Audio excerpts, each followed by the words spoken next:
Hey, everyone. Welcome to Locked On Lakers for Wednesday. Brian Kamenetsky, Andy Kamenetsky. The big news for the Lakers in the trade market seems to be there isn't much percolating for the Lakers in the trade market. That's next. You are Locked On Lakers, your daily Los Angeles Lakers podcast. Part of the Locked On Podcast Network, your team every day.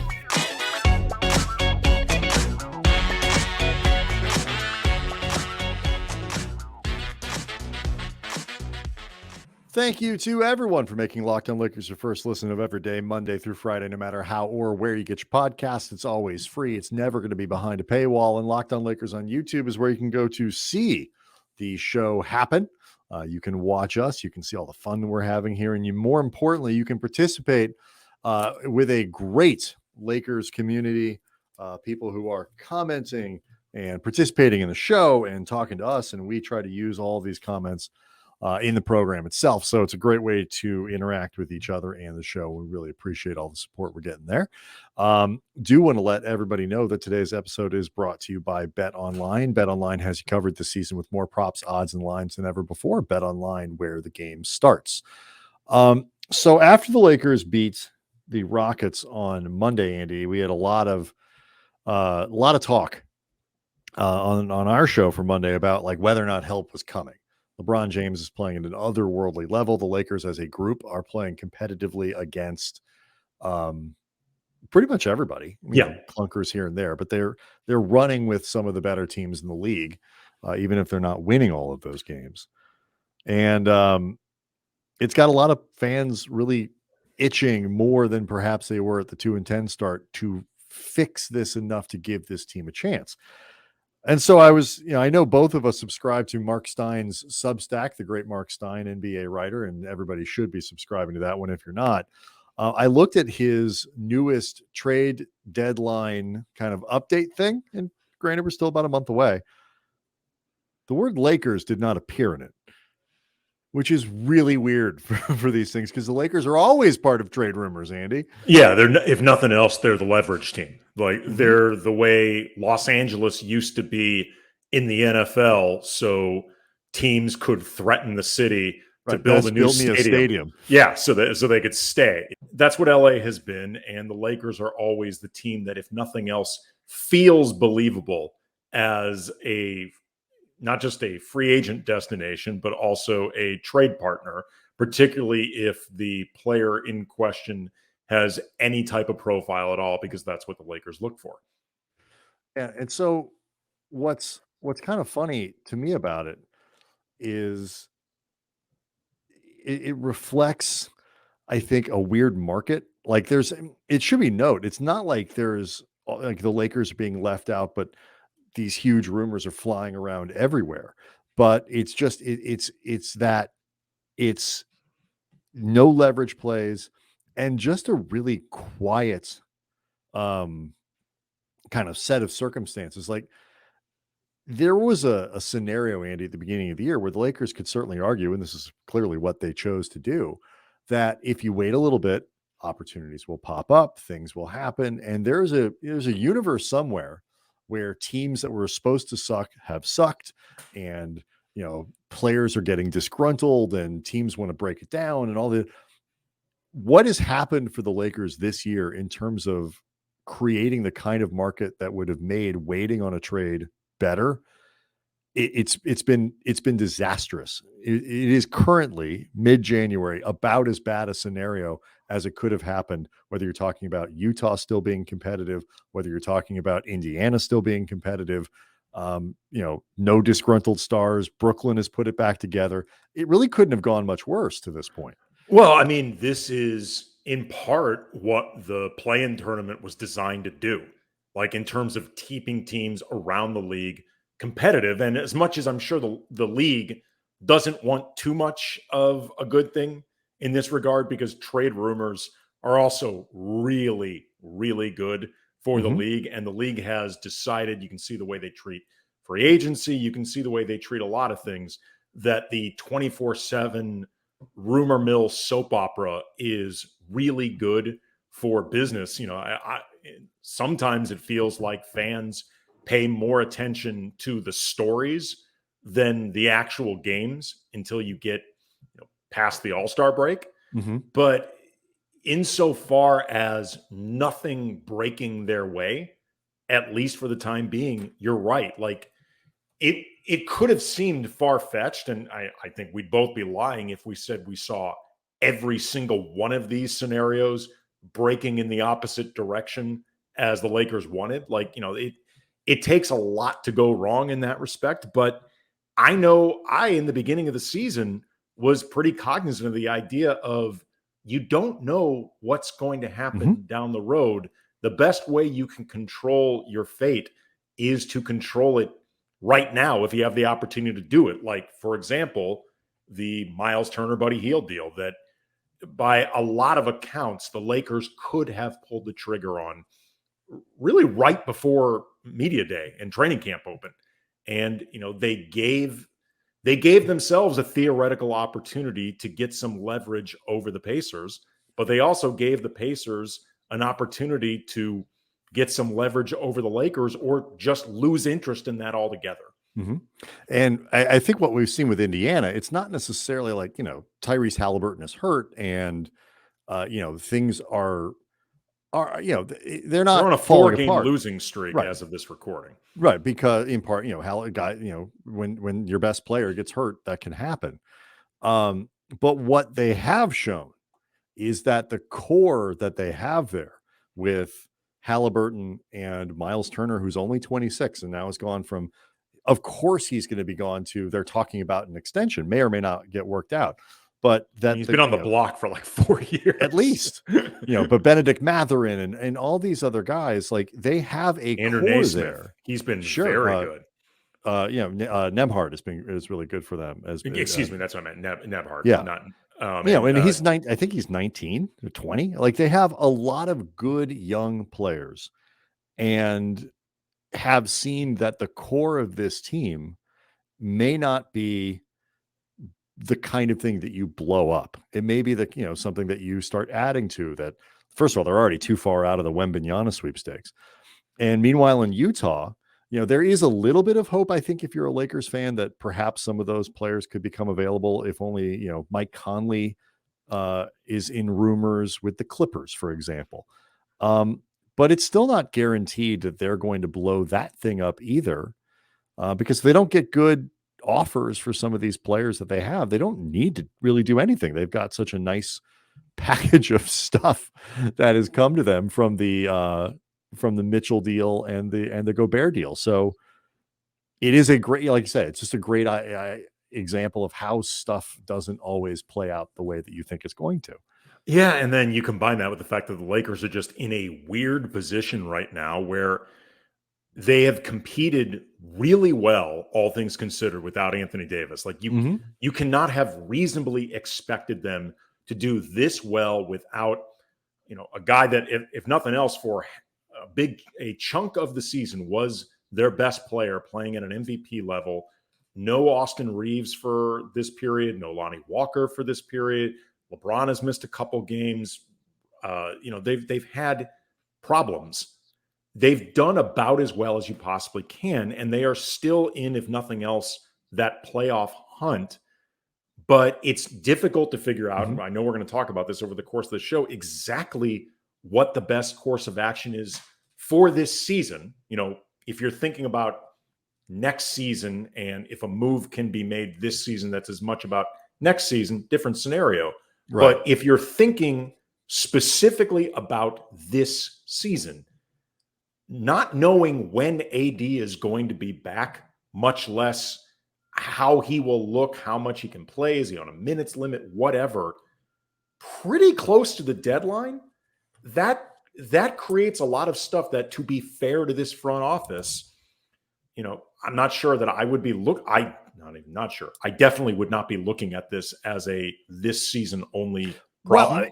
Well, let's talk about that, because the Lakers are 9-8. Like you said, they're hanging in there without Anthony Davis. 9-8 in the 17 games that he's missed since the injury.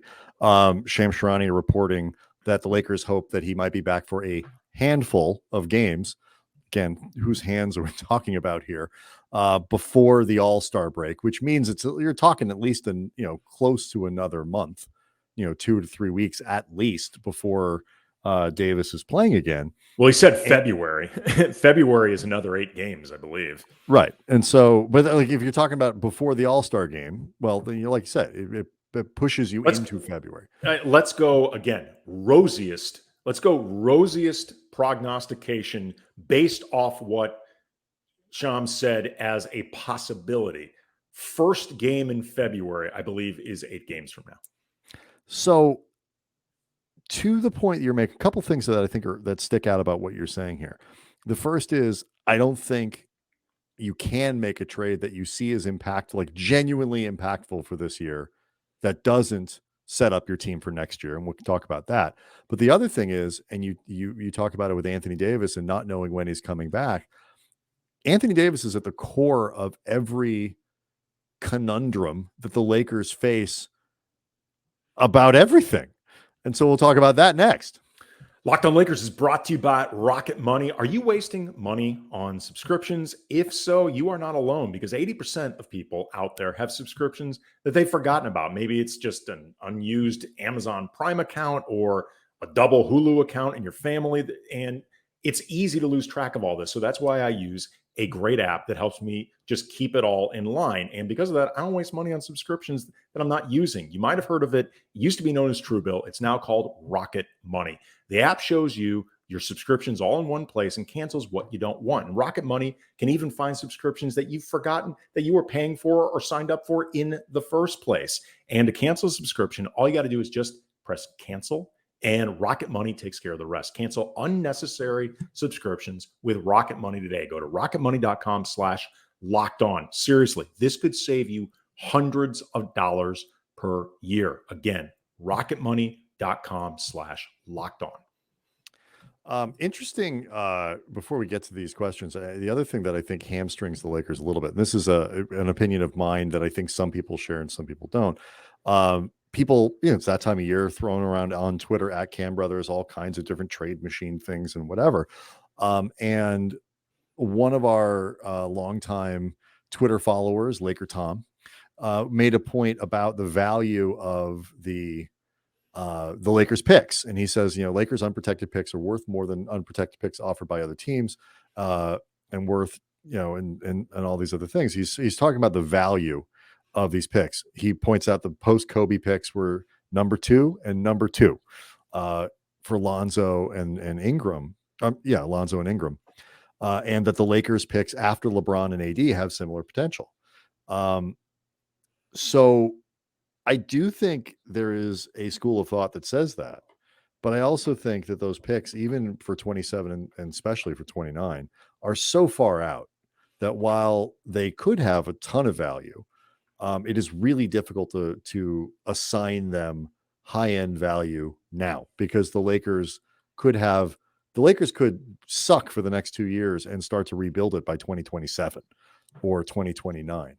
And that's another thing. This is a place where I think the Lakers may have made a mistake, or are finding out the market isn't quite playing out what they want. They know these are the only real assets that they have beyond an expiring contract here and there.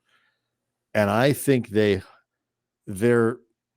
disappointed in what the market is exposing for those 2 picks. I don't think they're as valuable as the Lakers hoped they would be.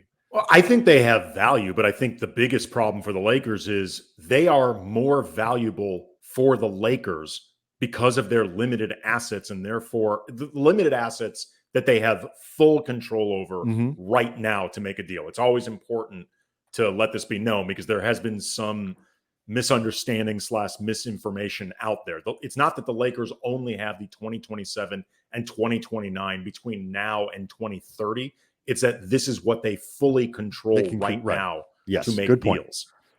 But because of that, because they are so limited in what they control right now, they have to be pickier than they otherwise might be. And, some of this is contextual. It's easier to say, screw it, let's throw caution to the wind if you feel like you are really one step away. So let's just push all in.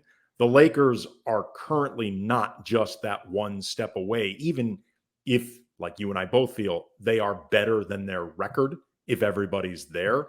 There's still a pretty big gap between this and one move away. Memphis, so that makes it Denver, those kinds of teams. It just makes it so the Lakers have to be more cautious and covet these picks more so than other teams might be with theirs. Yeah, and I think it exposes them to the sort of magical thinking that some miracle is going to fall into their lap. But like the other problem for them too is the market has been set in ways that makes it hard. Like Donovan Mitchell, like that was a haul Utah got from Cleveland. It's working out.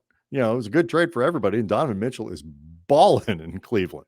But the Gobert thing, like again, Utah got a haul for that, and so the expectation. What Atlanta did with DeJounte Murray, it's not DeJounte Murray's fault, but that is not working out well. No, but they still got a lot of stuff.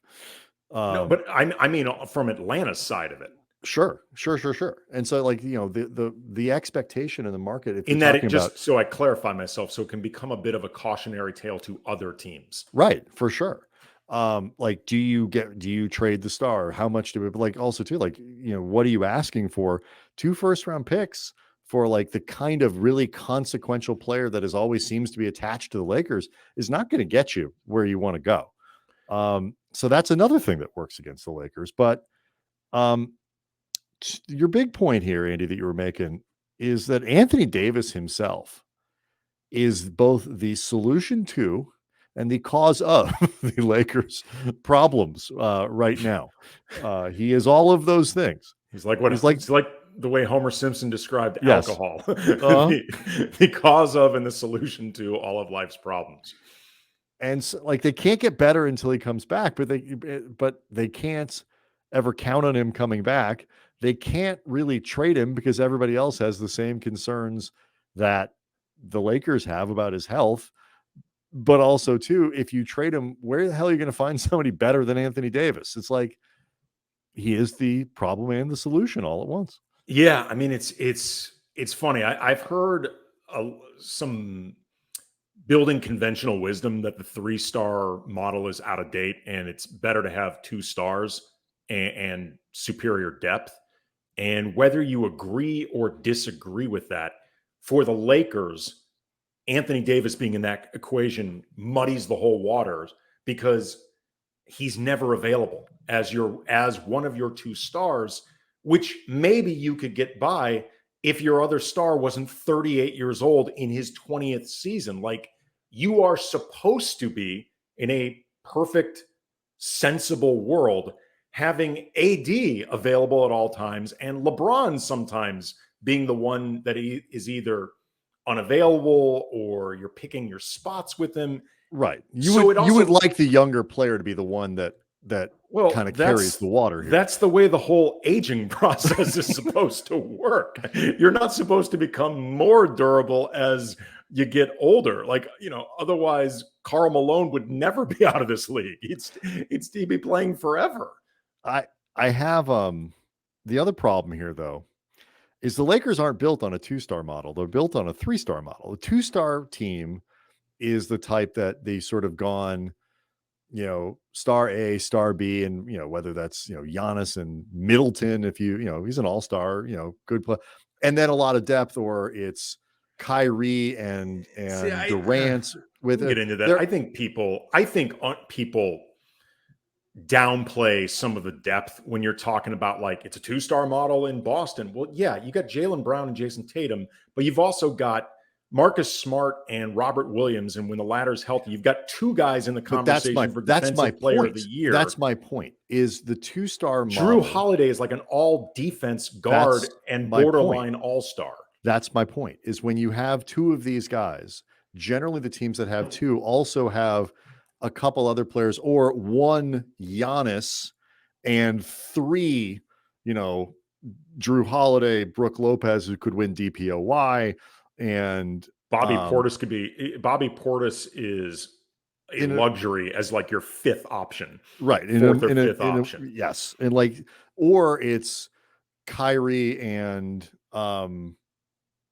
Kyrie and Durant with this weird Ben Simmons thing, but also pretty good depth behind that as well. There are a lot, Denver's got a lot of good players on their team. The Lakers are built in a different model, which is if you have 3 superstars, the rest of the team doesn't need to be that good, except they don't have 3 superstars. Even if everybody's healthy, they don't have 3 superstars. They have 2 superstars and Russell Westbrook. And I realize it's going to make the Westbrook people who are still angry with us and leaving comments on the YouTube page more upset. But the evidence that Russell Westbrook is a superstar, a foundational superstar around which you like base your model so that you can get by with minimum veterans minimum players.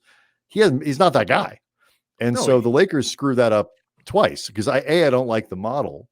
B, if you're going to have the model, you need to have 3 superstars. C, if you're going to have that model, you need to have 3 superstars who can stay on the floor, and Anthony Davis isn't there. Right. I was going to say, because in the Lakers case, and again, just so people understand, Russ has definitely been better this year. He's during this period where they've stayed afloat and 500-ish, a game above 500 without Anthony Davis.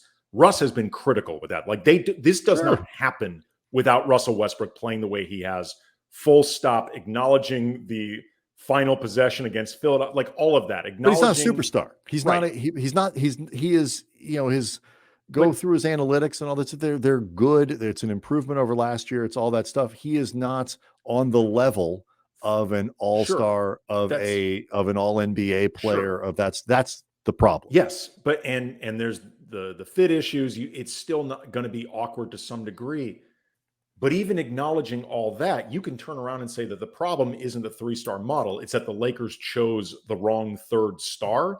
Yes. But they'd still be dealing with this basic conundrum with AD. Because, like, for example, Bojan Bogdanovic, he's been connected to the Lakers in rumors all year. Is Bojan Bogdanovic good enough to be your 2nd star if AD is out for an extended period? Because at this point, that's just what you have to count on by now. And LeBron is 38, still playing miraculously for a 38-year-old, but he is nonetheless 38 with 20 years worth of heavy mileage. Like when I hear people, that is at best an open question. What I was putting out there with Bojan Bogdanovic, like he's a good player. I don't know if he's at that level, but I hear people all the time say that the Lakers had this formula that they won a 2020 championship, which was LeBron and AD surrounded by great role players, and they deconstructed the team from that, which is literally true. And there have been mistakes with that. I think contextually there are things that are defensible, like coming off the 2020 season. It was too quick of a turnaround. I don't think you could run that team back. But more importantly, that formula has shown, regardless of what the Lakers do, it doesn't work anymore because AD is not healthy. Like, and the one year it did work was the year that they had 3.5 months off because of pandemic. Okay. I got a couple responses to that. And then we got to do a quick shout out to this. By the way, big game tonight against Sacramento. Big game tonight against Sacramento. We're not even getting a chance to talk about, but just everyone know big game against Sacramento. So we'll get to that. What you're talking about here with AD next.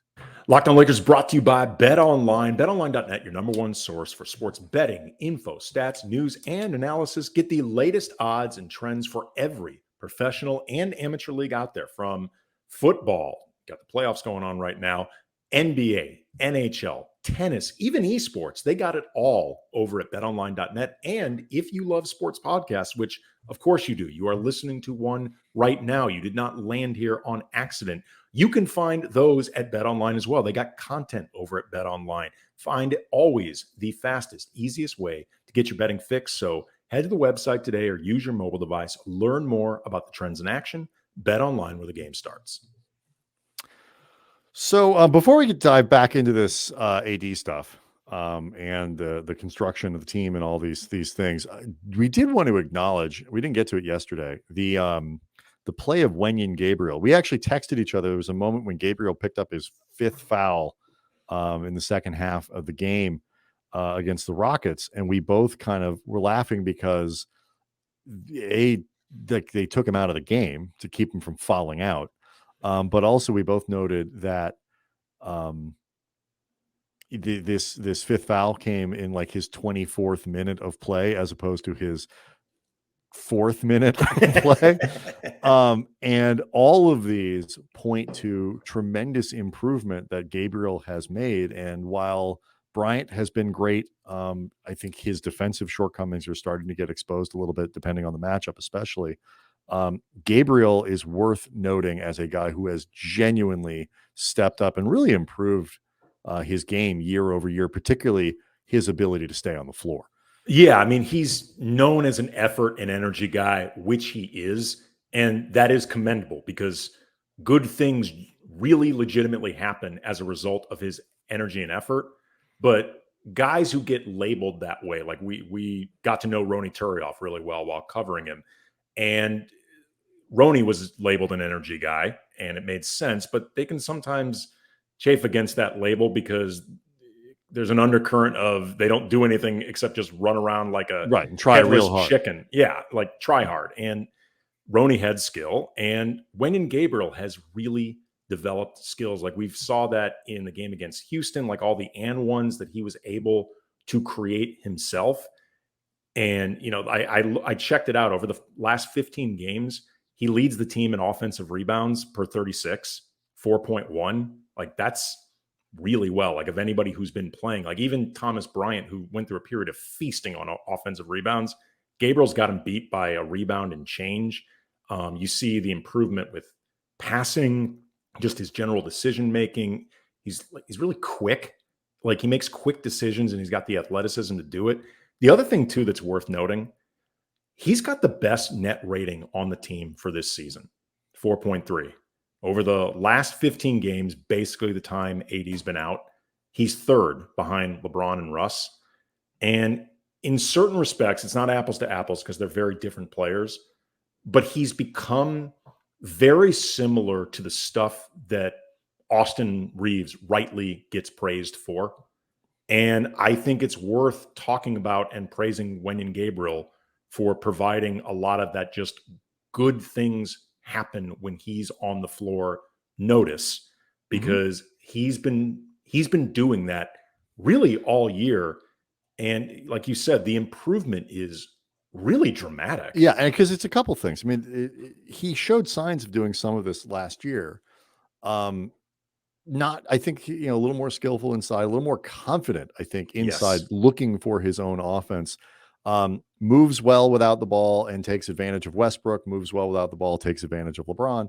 All of that stuff is true. Obviously, the effort matters in the putbacks, but just more confident, I think, in calling his own number when he gets an offensive rebound or establishing low post position, rolling hard to the basket, things like that. But then again, so much of like the good stuff was like, oh wow, he's got 4 offensive rebounds and 3 buckets in 8 minutes. He's also got 4 fouls.